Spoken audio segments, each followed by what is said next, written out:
이 정부가 정말로 잘못한 것인데 재생에너지 산업을 탄압을 했는데 재생에너지 산업을 적극 지원해야 됩니다. 거기서 재생에너지 생산 과정에서 또는 공급 과정에서 또는 재생에너지를 활용하는 글로벌 기업들이 또 들어올 수가 있겠죠. 세 번째는 문화산업들을 적극 육성해야 된다고 생각합니다. 다음 부분은 좀 달리 논의하겠지만 우리 이준석 후보는 어떠세요? 저는 문화산업이 우리가 상당히 기회가 많다, 영향이 된다고 생각하는데 혹시 이런 문화산업 그 진흥에 대해 생각해 보신 게 있으면 말씀 좀 듣고 싶습니다. 당연히 문화산업 같은 경우에는 저희가 앞으로 관광산업과 더불어서 키워나가야 되는 3차 산업의 핵심 과제고요. 저는 바우처 사업 같은 것을 통해 가지고 문화의 소비를 늘리는 것이 필요하다 이런 생각을 하고 있습니다. 특히 가장 소외받은 부분, 뭐 전통음악이라든지 아니면 고전음악이라든지 이런 부분의 예술가들 같은 경우에는 지금 팝컬처와 다르게 이 수요를 찾지 못해가지고 예술을 영위해 나가는 것 자체에 어려움을 겪고 있습니다. 그래서 일정량의 바우처 제도가 필요하다 이런 생각하고 있습니다. 네. 예, 제가 한번 하겠습니다. 이준석 후보. 국민 여러분 잘 아시겠지만은 정말 앞에 후보님 말씀하신 것처럼 굉장히 민생이 어렵습니다. 그렇기 때문에 우리가 더 조심해야 되는 것은 항상 어려울 때 나타나는 그런 유혹들입니다.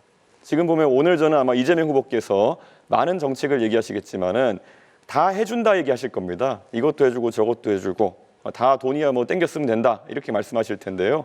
재정 이익을 부담할 수 없느냐 있느냐 이게 굉장히 중요한 것인데 그 부분에 대해서 기자들이 질문할 때마다 뭐 진성준 의원님도 그렇고요. 그건 나중에 가가지고 집권한 다음에 알아보겠다 이런 식으로 말씀하시는 경우가 많기 때문에 그게 좀 허황됐다 이렇게 생각하는 부분이 있습니다. 자, 이재명 후보님. 네. 그 전 국민 AI 한다고 하셨잖아요. 네. 모두의 AI. 근데 네. 이게 정확히 어떤 방식으로 하겠다는 건가요? 왜냐하면은 지금 뭐 챗GPT 같이 상용화된 서비스 기준으로 하면은 전 국민에게 이런 계정을 보급하려면 뭐 12조 원 가까운 예산이 수반될 것이고 그것이 아니라 만약에 자체 AI를 구축하겠다 뭐 이런 이야기라면은 이건 뭐 전 세계적으로 전무후무한 일이 되겠지만은 결국에는 또 대한민국 IT 산업이 AI가 갈라파고스화 되는 거 아니냐 이런 이야기를 할 수 있습니다. 어떤 방식입니까? 너무 비관적으로 보시는 것 같아요. 제가 드리는 말씀은 지금 현재도 지금 우리가 챗GPT를 저 같은 경우는 $22 정도를 주고 이제 유료로 쓰고 있죠. 국내 데이터를 기반으로 한 우리 독자적인 이 LLM을 만들어내면 큰 비용이 개발 단계는 들겠죠. 그래서 해야 될 일입니다. 소위 소버린 AI라고 보통 부르잖아요. 거기에 개발을 집중해서 우리 국민들은 최소한 전자계산기를 쓰듯이 이런 챗GPT를 무료로 쓸 수 있게 하겠다. 근데 생각하는 것만큼 뭐 12조 원이 들거나 그러지는 않을 겁니다. 그러면 개발했을 때 그 개발 주체를 지정해서 뭐 입찰을 할 겁니까? 아니면 잘 만들어진 걸 뭐 고르겠다는 겁니까? 그러니까 말씀드린 대로 우리가 이제 연구개발 예산을 만들잖아요. 그러면 정부가 지원을 하지 않습니까? 어차피 R&D 예산을. 그럼 민간 기업들하고 연합을 해서 공동 개발을 하면 되죠. 운영 주체는 민간으로 하고. 그럼 예를 들어 한 3가지의 AI 시스템이 나왔다고 봅시다. 그럼 하나를 선정하실 겁니까? 아니 그거를 같이 합동으로 연구 개발하면 된다는 거죠. 하나의 단일체 우리 국가만의 그런 AI 그렇죠. 네. 천하통일해서 하나를 만들겠다 이런 말씀이십니까? 가급적이면. 그럼 민간에서 하는 걸 막을 필요는 그렇게 해가지고 어떤 AI 파운데이션 모델이 나올지는 잘 모르겠습니다만은 이거 외에도 보면 지금 이재명 후보에 대해서 많은 지적이 들어오는 게 호텔 경제 이야기를 들어보셨습니까?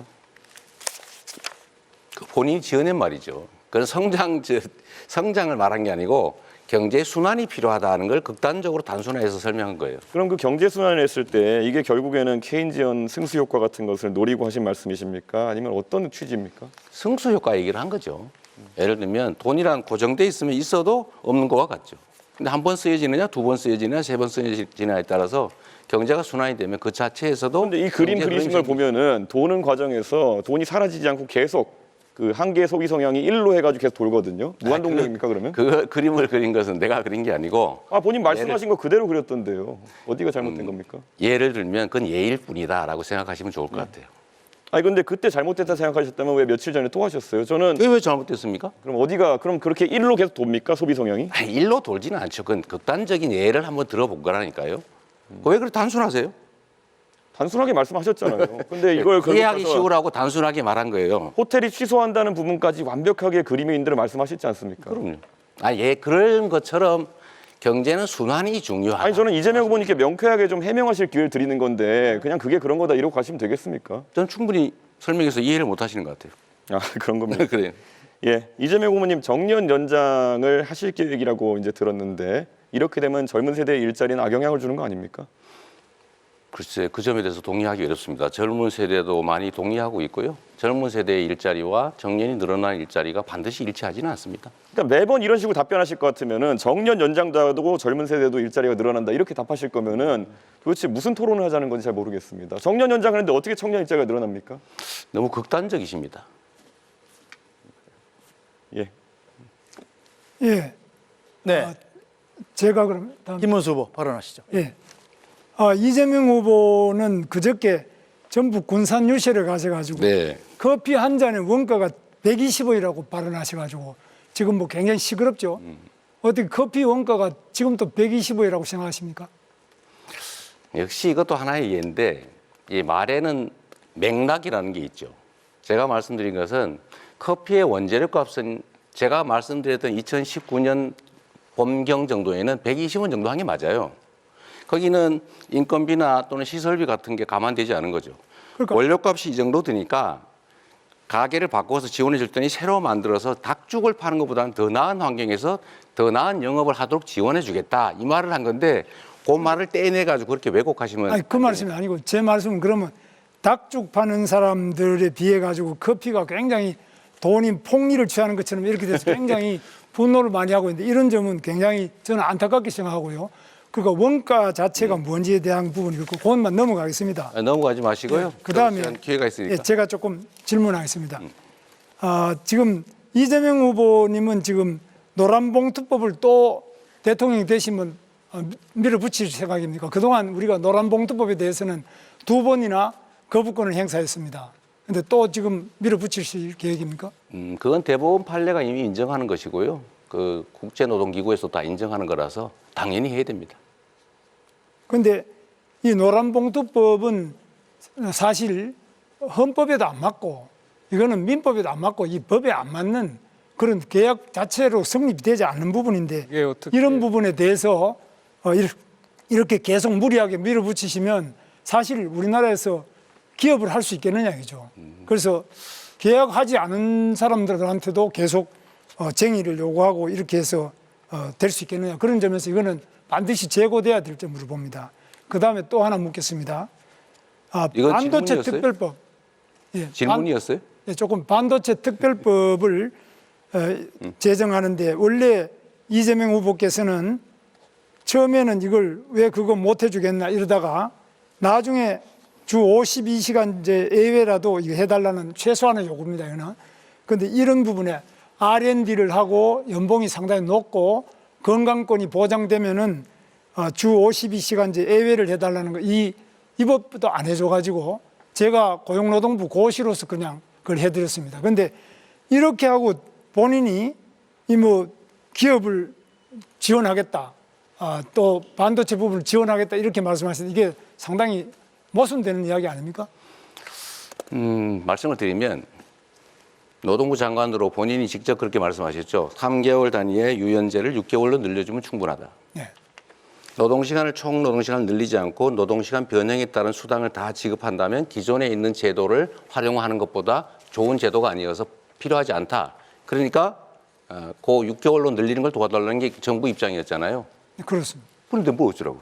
그런데 이게 지금 기존에 있는 것도 그렇지만 지금 현재 우리나라 반도체는 시간을 싸움하는 그 속도 경쟁인데 이 속도전에서 일정한 정도로 열심히 이걸 따라잡지 않으면은 이거는 도저히 지금 중국도 우리를 추격하고 있고 또 대만은 이미 추월했습니다.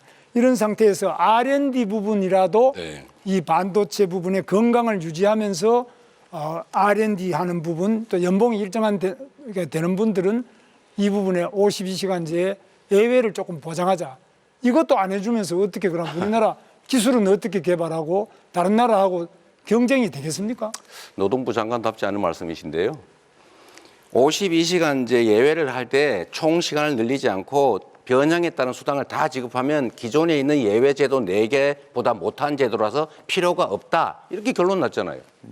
본인이 그렇게 말씀하시는 필요가 없다는 것이 아니라 그 부분에 대해서는 모든 반도체 사업하는 데서나 또 그 연구자들도 전부 요청하고 다른 나라도 이렇게 연구 부분에서도 이렇게 규제하는 부분이 없지 않습니까? 그러면 우리나라도 다른 나라하고 경쟁을 해야 되는데 그런 억지를 이런 규제가 과도하면은 또 건강도 충분하게 보장을 해드립니다. 그런데 이렇게 규제를 많이 할 경우에는 과연 우리나라 산업이 이게 경쟁력을 가질 수 있겠느냐 이런 점에서 매우 우려가 된다는 점입니다. 그리고 지금 또 이재명 후보님께서는 불법 대북 송금으로 재판을 받고 있지 않습니까? 억지 기소죠. 지금 재판받고 있죠. 네. 그리고 바로 수없이 밑에 기소가 계셨던 이화영 우리 부지사가 징역 7년 8개월 받았습니다. 이런 상태에서 지사가 모르는 부지사 이 징역형이라는 거 이거는 가능한 이야기입니까? 그러면 자. 이런 상태에서 어떻게 그러면 이 경제를 살릴 수 있겠느냐 이죠. 자, 김문수 후보님. 김문수 후보님은 김문수 후보님 캠프에서 정치 자금 수천만 원씩 받을 때 모른다고 무혐의 받았죠. 우리는 뭐 그런 거는 없습니다. 없긴 요구 다 본인이 정치 자금 받았는데 본인이 몰랐다는 이유로 무혐의 됐잖아요. 아니 근데 본인이 왜 그건 몰랐습니까? 저도 도지사를 했지 않습니까? 대북 사업이 지사가 모르는 부지사가 대북 사업을 할 수 있습니까? 대북 사업 자체야 당연히 알죠. 그런데 민간 업자가 나를 위해서 100억을 돈을 북한에 몰래 줬다는 게 있을 수 있는 일입니까? 아니 민간업자가 보내는데 그게 어떻게 부지사가 알아가지고 지사는 모르는데 부지사가 북한에 돈을 보내는 게 그게 가능한 이야기냐 이거죠. 그러니까 그래서 그거는 저도 대북 사업 해봤지 않습니까? 저도 도지사를 해봤지 않습니까? 저도 경기도지사를 해보고 우리 이재명 후보도 도지사를 해봤는데 네. 가능하지 않은 이야기인데 어떻게 해서 그렇게 딱 잡아떼시냐. 이재명 후보는 지금 발언 시간 6분 30초를 전부 사용하셨기 때문에 질문을 해도 답변하실 수가 없고요. 혹시 김문수 후보께서 양도를 해주시면 김문수 후보의 시간을 사용해서 답변할 수는 있습니다. 아니 그러니까 저는 뭐 제가 양보하셨습니까? 양보라기보다는 5초만 주시죠. 아니 5초가 좋은데 5초 하십시오. 그래. 김문수 후보님 두 번이나 김문수 후보님 측근들이 경기도 산하견에서 정치자금 불법으로 모금해서 처벌받았는데 김문수 후보님 왜 몰랐습니까? 네. 그거하고는 전혀 다른 문제죠. 이거는 아시다시피 대북 사업은 지사가 모르는데 부지사가 할 수 없는 사업이죠. 대북 사업과 관련돼서 뇌물을 준 건 다른 거죠. 네, 이재명 후보는 발언 시간을 전부 사용하셨습니다. 자, 아까부터 지금 이준석 후보가 손을 들고 있는데요. 일단 이준석 후보께 발언권을 넘기겠습니다. 네, 하시죠. 예, 김문수 후보님, 기본소득이라는 정책에 대해서 어떻게 생각하십니까? 그건 뭐 말이 안 되는 이야기죠. 그 기본소득이라는 게 말이 안 되기 때문에 이재명 후보도 지금 아마 주장 안 하는 걸로 알고 있습니다. 국민의힘에 입당을 언제 하셨죠? 최근에? 제가 입당한 거요. 예. 저는 4월에 했습니다. 근데 국민의힘의 지금 정강 정책을 살펴보면은 기본소득을 실천하겠다라는 내용이 들어가 있습니다. 그런데 이것을 알고 그 정강 정책에 동의해서 입당하신 것인지 아니면 정치적 상황 때문에 입당하신 것인지 궁금합니다. 그 부분은 뭐 저는 잘 몰랐습니다만. 예. 그러면 뭐 이런 상황에서 기본소득에 대해 가지고 그럼 입장을 이제 당 차원에서 바꿀 생각이 있으십니까? 지금 당 정강 정책대로라면 한다고 돼 있습니다. 그런데 그 부분은 제가 검토해보고 만약 그런 게 있다면 기본소득은 사실 개념 자체가 맞지 않다고 저는 생각합니다. 예, 알겠습니다. 네, 김문수 후보도 발언 시간을 6분 30초 모두 사용하셨습니다. 자, 이제 권영국 후보와 이준석 후보만이 시간이 남아 있습니다. 네. 권영국 후보. 예. 네, 아까 얘기를 듣다가 기회를 놓쳐버렸는데요. 노란봉투법이 말도 안 되는 법이라고 합니다. 악법이라고 합니다. 노란봉투법이 진짜 사장에게 교섭하자는 게 악법입니까? 그리고 손해 말을 하시면 안 됩니다. 잘 들으십시오. 자기가 행한 그 책임에 따라서 손해배상을 청구하도록 하는 법이 악법입니까? 도대체 이해할 수 없는 이야기를 합니다. 김문수 장관이 예전에는 노동운동의 상징이라고 얘기를 했습니다. 그런데 헌법에 있는 33조 노동 3권에서 보장하고 있는 진짜 사장에게 교섭할 수 있는 권리, 단체 교섭권입니다. 그 교섭권이 악법이라고요? 엉터리라 말도 안 된다고요? 도대체가 노동부 장관을 어디로 해먹었습니까? 두 번째, 손해배상 청구를 각자의 책임에 따라서 하자는 것이 어떻게 민법에 위반됩니까? 법을 모르시면 그런 얘기하면 안 됩니다. 정말로 부끄럽습니다. 그리고 주 50시간 얘기를 하시는데요. 지금 시대에 노동시간 늘려가지고 산업 경쟁력을 살리겠다? 이거 어느 나라 얘기하고 있습니까? 잘 보십시오. SK 하이닉스는 주 43시간 이상을 일하지 않습니다. 삼성전자에서 지금 문제가 생겼습니다. HMC라고 하는 오히려 기술력에서 SK 하이닉스가 훨씬 앞서 있습니다. 이건 기술력의 문제를 가지고 노동자들의 노동시간을 얘기하고 있는 것은 정말로 잘못 짚고 현실을 모르는 얘기를 하고 있는 겁니다. 그래서 민주당에서도 잘못 이해를 하고 있는 거예요. 여기까지 하고 넘어가겠습니다. 제가 답변할 시간. 네, 답변할 시간은 없습니다. 원영국 후보께서 시간을 양도하지 않으시면 김문수 후보께서는 시간을 다 사용하셨기 때문에 다음 토론에서 말씀하실 기회가 생깁니다. 네, 네, 계속 제가 먼저 하시죠. 네, 이준석 네, 후보. 하겠습니다. 예, 아까 제가 이재명 후보에게 인터넷상에서 일리 핫해진 호텔 경제학에 대해서 이제 여쭤봤는데요. 사실 답변을 제대로 안 하셨습니다. 그래서 이게 케인지언 승수 효과라는 식으로 답변하셨는데요. 그렇게 한다 하더라도 모델이 맞지 않는다라는 점 말씀드리고요. 이게 사실 현대 통화 이론이라고 하는 그것에 가깝게 이제 구현되어 있는데요. 이것이 나중에 실제 구현된 사례가 짐바브웨나 아니면 베네수엘라인데 그 나라들이 어떤 하이퍼 인플레이션이라든지 그런 복지 과잉 때문에 경제적으로 곤란을 겪었는지는 우리 국민들이 아실 것이다 이렇게 생각합니다. 사실 이 모델이 동작한다고 하면요, 이렇게 서로 처음에는 외상 취소 이런 거였지만은 돈을 갚고 이런 과정 속에서 실제 경제가 돌아갈 수 있다는 주장이라면요, 너무 쉽습니다. 예를 들어 어떤 지자체장이 법인카드를 들고 가가지고 온대 정육점에다가 소고기 결제하고 그다음에 과일 가게 과일 결제하고 그럼 몇 천만 원씩 결제한 다음에 나중에 취소하면은 그 동네 경제가 돈다는 그런 이론인데요. 이런 걸 지금 대한민국 경제에 적용하겠다고 들고 나온다는 것 자체가 저는 이거는 대한민국 지도자가 될 자격이 없다 이런 생각입니다. 여기 두 분의 경기도지사가 계시지만요. 경기도지사라는 자리는 사실 대한민국의 지자체 중에서도 성장세가 높고 그리고 어느 곳보다도 재정 상황이 좋은 곳들입니다. 그렇기 때문에 여러 가지 복지나 이런 거 하는 과정에서 어느 정도 성과가 있었을지 모르겠지만은 이런 식으로 경제 이론을 호도하면 안 된다 이렇게 생각하는데 김문수 후보님 10초 드리면 어떻게 생각하십니까? 예, 네. 그래서 그런 부분에서는 정말 참 우리가 여러 가지로 더 좋은 일자리 더 많이 만들어내고 경제를 살리기 위해서 경기도뿐만 아니라 전국이 열심히 뛰어서 기업을 하기 좋은 데를 만들고 또 노사관계가 평화롭게 되고 이렇게 해야지만 앞으로 경제가 성장할 수 있다고 봅니다. 그런데 제가 봤을 때는 아까 말씀드렸던 것처럼 돈을 돌린다.